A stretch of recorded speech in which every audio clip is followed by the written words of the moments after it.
ඇත්තටම ලස්සන්ට ඇඳලා පැළඳලා ඉන්නවා කියන එක අපි අනුන්ට පෙන්වන්න කරන දෙයක් නෙවෙයි. ඒක තමන්ට දෙන ආදරයක් වගේම ගෞරවයක්.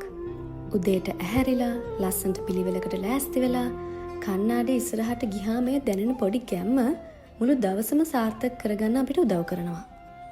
ලස්සන්ට ඉන්නවා කියන්නේ බ්‍රෑන්ඩඩ් පස්සේ දුවන එකවත් ෆැෂන් කරන්න තියෙන පිස්සුවක්වත් නෙවෙයි.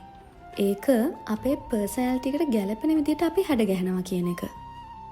අපි ලස්සන්ට ඉන්න හදනකොට අපේ සිතුවිලි තිබේටම ලස්සන වෙනවා. අනිත් අය අපේ පෙනුම ගැන මොනවා කිව්වත් තමන්ගේ පෙනුම ගැන තෘප්තිමත් නම් ඒකෙන් ලැබෙන ආත්ම විශ්වාසය වෙන කොහෙන්වත් ගන්න බෑ. අපි අපිව ලස්සන්ට බලා ගන්නකොට අපි කොහෙ ගියත් අපිට ගෞරවයක් පිළිගැනීමක් ඉබේටම ලැබෙනවා. අපි අපිව ලස්සන්ට තියාගන්නවා කියන්නෙම අපේ self love journey එකේ අපි ලොකු කෑල්ලක් complete කරනවා කියන එක.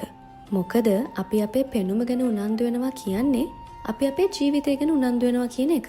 ඒ නිසා ලොකු උත්සවයක් හොඳම දවසක් එනකන් ඉන්නේ නැතුව හැමදාම Tamanට පුළුවන් විදිහට තමන්ව ලස්සනට තියාගන්න පුරුදු වෙන්න.